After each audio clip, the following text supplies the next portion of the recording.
Filadelfia, la ciudad del amor fraterno, cuna de una de las familias mafiosas más violentas de Estados Unidos. Si alguien le caía mal, no se lo pensaba dos veces. Muerto. Durante las décadas de 1980 y 1990, la guerra entre bandas se adueñó de las calles. Y una nueva generación de mafiosos ocupó las portadas de los periódicos. Tenían tirón mediático y ellos lo sabían.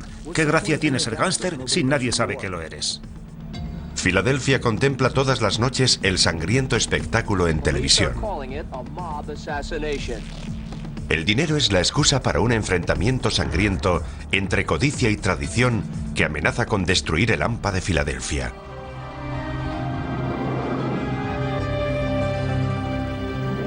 Mafias del mundo, Filadelfia.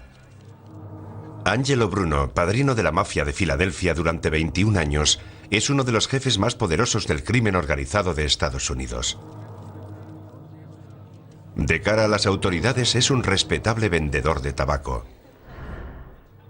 Pero en realidad gana millones con el juego ilegal, recaudando impuestos de los empresarios locales y haciendo préstamos a alto interés.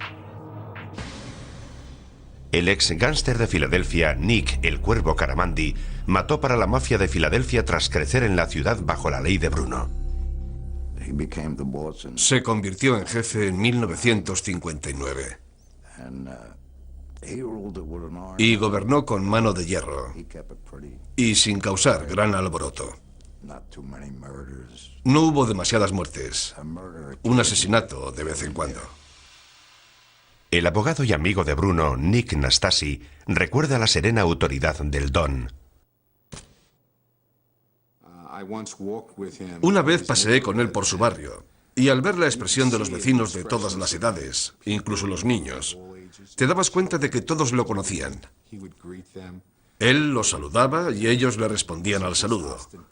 No iba alardeando de ser un tío duro, de ser el más listo. Sencillamente, ese no era su carácter. 21 de marzo de 1980, tarde de tormenta en Filadelfia. Angelo Bruno aparca delante de su casa. Al volante está John Stanfa, su leal chofer, un mafioso nacido en Sicilia. Bruno vive en el corazón de la comunidad italoamericana de la ciudad. Aquí se siente seguro. Como don de la mafia, es él quien gobierna estas calles, pero no durante mucho más tiempo.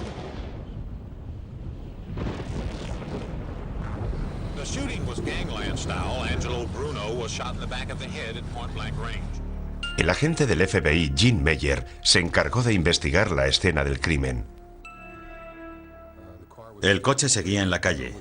Bruno estaba sentado en el asiento del copiloto, con la boca abierta y la cabeza echada hacia atrás. La primera impresión al ver el cadáver es que le habían disparado detrás de la oreja derecha. Todo estaba lleno de coches, policía y medios de comunicación. La muerte de Bruno causa consternación en la comunidad italiana de Filadelfia. Bruno era respetado por muchos de los habitantes del sur de Filadelfia. Lo llamaban el Don apacible, porque prefería la conciliación a la violencia. Perfect gentleman, perfect neighbor. Always had a hello, always spoke kind. He was such a well-liked man that didn't realize that something like this could happen. El asesinato de Bruno provoca pánico dentro del cerrado mundo de la mafia de Filadelfia. Tras la muerte de Bruno, todo el mundo empezó a correr en distintas direcciones, intentando descubrir quién había sido. Todo el mundo estaba asustado. Bruno creció aquí, en el distrito del mercado italiano, y era muy respetado.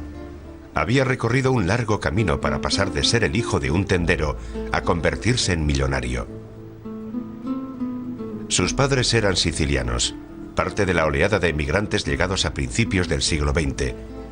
Muchos se instalaron en el sur de Filadelfia, a unos 2 kilómetros del Salón de la Independencia, cuna de la Constitución de los Estados Unidos.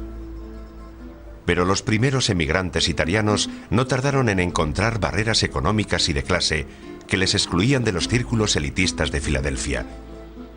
Así que cerraron filas y amasaron sus propias fortunas. En el corazón de todo estaba el mercado italiano, que sigue funcionando en la actualidad. Fue aquí donde empezaron a operar las primeras bandas italianas, en el seno de la frágil comunidad de emigrantes. Ganaron mucho dinero ofreciendo protección contra las bandas rivales y los sicilianos se rebelaron como los más poderosos. Había nacido la mafia de Filadelfia. El periodista y experto en la mafia de Filadelfia, George Anastasia, descendiente de emigrantes sicilianos, creció en el sur de Filadelfia. Llegan a este país como emigrantes, se encuentran todas las puertas cerradas y optan por convertirse en gángsteres. Es una elección errónea, pero es la que tomaron, y escalaron hasta la cima en ese campo. Fue en este mundo donde operó Angelo Bruno y donde pronto demostró estar capacitado para llegar a lo más alto. Yo he representado a cientos de personas que ocupaban puestos de liderazgo. Y puedo asegurarle que Angelo Bruno era tan brillante y tenía una mente tan aguda como la de las personas más inteligentes que he representado. Bruno, a quien vemos aquí en este vídeo de vigilancia del FBI, dirigió su organización al estilo siciliano. Honor, lealtad y obediencia son los pilares que sustentan a la mafia de Filadelfia. Sus miembros están ligados por juramentos secretos y rituales sagrados. Lo más importante para ellos es la omertá, el juramento de silencio. El ingreso en la familia está reservado para quienes han asesinado para la organización y está marcado por un ritual solemne. Se practica un corte en la mano y se queman símbolos religiosos para simbolizar los sagrados lazos de sangre que unen a la mafia con sus miembros. Para Nick Caramandi, el ingreso en la mafia de Filadelfia fue un gran honor. Es como morirte e ir al cielo. De pronto eres alguien. No es un club en el que puedas apuntarte. Te tienen que elegir. Si traiciono a alguna de esas personas, merezco morir en el infierno. Fieles a las tradiciones de la mafia, los hombres de Angelo Bruno vivían y morían respetando este estricto código de silencio. No puedes delatar a tus hermanos ni alardear de lo que haces. Angelo Bruno era un jefe de la mafia a la antigua usanza, respetuoso con las tradiciones. El objetivo era ganar dinero, no ocupar las portadas. No había que llamar la atención. La evolución económica de Filadelfia posibilitó el ascenso de Angelo Bruno al poder. Durante las décadas de 1960 y 70, la ciudad perdió gran parte de su tradicional industria manufacturera. Los altos niveles de desempleo dejaron muchas zonas del centro de la ciudad en manos de Lampa. Las clases medias se mudaron a los nuevos barrios residenciales de las afueras, pero la comunidad italiana del sur de Filadelfia creció y se hizo más fuerte. Cerraron filas y se rodearon de una burbuja protectora. Y en su centro estaba el padrino, Angelo Bruno. La fortuna personal de Angelo Bruno se dispara al tiempo que la economía de Filadelfia entra en caída libre. Bruno explota los tradicionales negocios mafiosos de préstamos a alto interés y juego ilegal. Pero hay un negocio que Angelo Bruno desdeña, el tráfico de drogas, consciente de las largas penas que reciben quienes son detenidos. Bruno, como muchos de los hombres mayores que dirigían la mafia, sabía que las apuestas y los préstamos a alto interés eran delitos menores. Las condenas no eran muy duras si te detenían. Pero si te cogían vendiendo heroína o cocaína, las penas eran mucho más severas. A Bruno le unían lazos muy estrechos con el jefe de los jefes de Nueva York, Carlo Gambino. Se sentaban juntos en la comisión, una junta de los jefes mafiosos más poderosos de Estados Unidos. Bruno permite que Gambino trafique con droga en su territorio a cambio de un porcentaje de las ganancias, pero prohíbe a sus hombres que participen en ese lucrativo tráfico. Esto enfurece a muchos de los hombres de Bruno, que frustrados empiezan a sentirse molestos por las ganancias que acumula su jefe. Bruno calcula mal los crecientes niveles de descontento. Aquello provocó la caída de Angelo Bruno. Sus hombres pensaron que se estaba quedando con todo el dinero, mientras que ellos no podían participar en el negocio.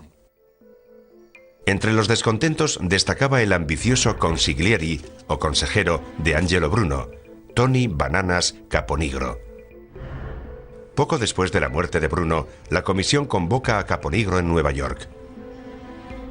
Nick Caramandi habló con él antes de salir de Filadelfia. Me reuní con Tony en un bar. Me dijo que al día siguiente se iba a Nueva York y que todo saldría bien.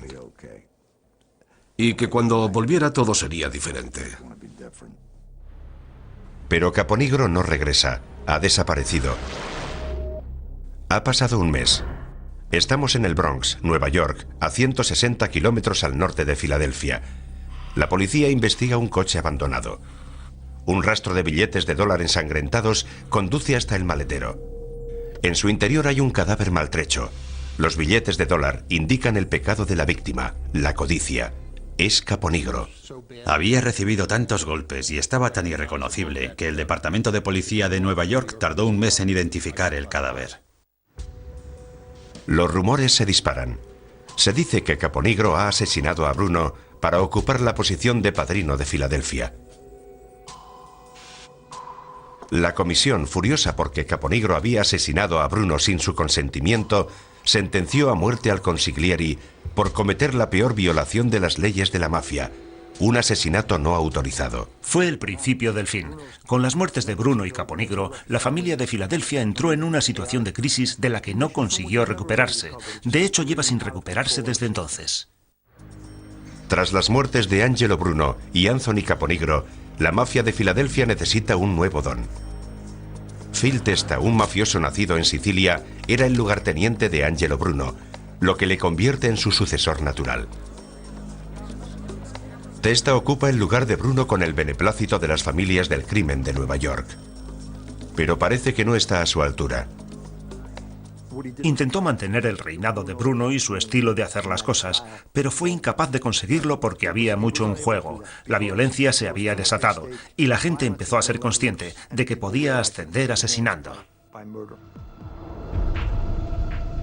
15 de marzo de 1981. Ha pasado casi un año del asesinato de Angelo Bruno. El jefe de la mafia, Phil Testa, regresa a su casa del sur de Filadelfia. Police are calling it a mob assassination. Testa muere al explotar una bomba accionada por control remoto colocada junto a la puerta de su casa. How loud was the explosion? Loud enough to blow me right out of my bed. I said, it must be a bomb or something, you know, the way it went off. Fue una bomba muy potente. Metieron en una caja el contenido de 13 cartuchos de dinamita y un montón de clavos. Estaba diseñada para que la metralla se esparciera en un radio muy amplio. La bomba derribó la mayor parte del muro. Los restos del muro llegaron a la carretera.